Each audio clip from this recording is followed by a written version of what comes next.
આજે અમે road safety traffic અવેરનેસનું પ્રોગ્રામનું આયોજન કર્યું હતું. આજે અમે અમારી શાળામાં ધોરણ 6 થી 10ના વિદ્યાર્થીઓને ટ્રાફિક અવેરનેસનો કાર્યક્રમનું આયોજન કર્યું હતું. હું આ યુગના માતા પિતાને એટલું જ કહીશ કે નાના બાળકોને તમે ગાડી આપો છો, પણ એ લોકોને ગાડી આપો છો પણ એક્સિડન્ટની સંખ્યા વધી છે અને પેરેન્ટ્સો વધારે ચિંતાતુર બન્યા છે. એના માટે બાળકોને ગાડી નથી આપવી. અને એટલું જ સંદેશો આપવા માંગુ છું કે છોકરાઓને નાની ઉંમરમાં બાઇક નથી આપવાની અને છોકરીઓને નાની ઉંમરમાં મોબાઈલ નથી આપવાનો. એનાથી ભવિષ્યમાં મોટા પ્રશ્નો સર્જાય છે, તેને આપણે સજેગ રહેવું જોઈએ.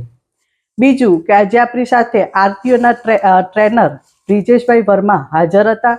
એમને બાળકોને નાની નાની માહિતીથી માહિતગાર કર્યા છે. તો હું બ્રિજેશ સરનો ખૂબ જ આભાર માનીશ અને આપણે આરટીઓ સાથે જોડાઈને આપણે યોગદાન કરવામાં અભિવાદન કરીએ એવી જ શુભેચ્છા. અને હું દરેક સ્કૂલના પ્રિન્સિપાલોને, એડમિનસીને અને ટ્રસ્ટીઓને અપીલ કરીશ કે આવા પ્રોગ્રામો પોતાની સ્કૂલમાં રાખે અને સાથે સાથે બાળકોને, પેરેન્ટ્સોને આવા અવેરનેસ પ્રોગ્રામનો લાભ આપે.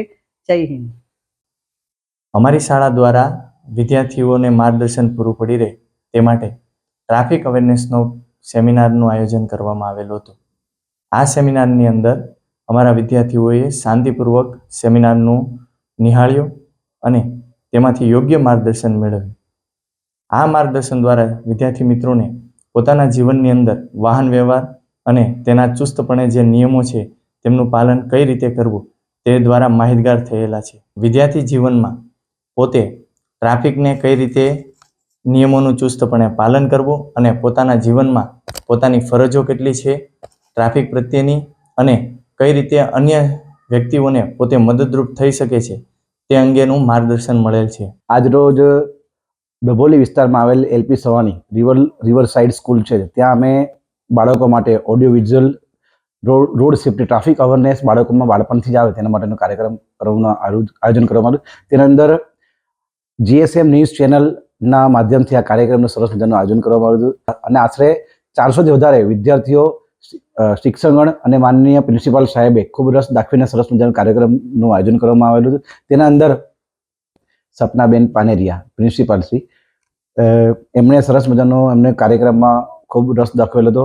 તમામ શિક્ષકગણે ઉત્સાહપૂર્વક કાર્યક્રમમાં ભાગ લીધેલો હતો અને વિદ્યાર્થીઓ પણ સરસ મજાની માહિતી મેળવી. વિદ્યાર્થીઓને પ્રેક્ટિકલ થકી ઇન્ફોર્મેશન આપવામાં આવી હતી, ઓડિયો વિઝ્યુઅલ પાવરપોઈન્ટ પ્રેઝન્ટેશન દ્વારા ઇન્ફોર્મેશન આપવામાં આવી અને રોડ પર અકસ્માતનું જે પ્રમાણ ઘટે તેના માટે કયા કયા પગલાં લેવા જોઈએ, ડ્રાઇવિંગ લાઇસન્સની માહિતીથી લઈને ઓડિયો વિઝ્યુઅલ દ્વારા પછી સરકારશ્રીની જે ગુડ સમેરિટન એવોર્ડ્સ છે, હિટ એન્ડ રન કેસમાં કઈ રીતે સહાય સરકાર આપવામાં આવે છે, એ બધી ઇન્ફોર્મેશનો આજરોજ આપવામાં આવી હતી. તે બદલ અમે આરટીઓ પરિવાર અને શાળા પરિવાર GSM ન્યૂઝનો આભાર વ્યક્ત કરીએ. Thank you.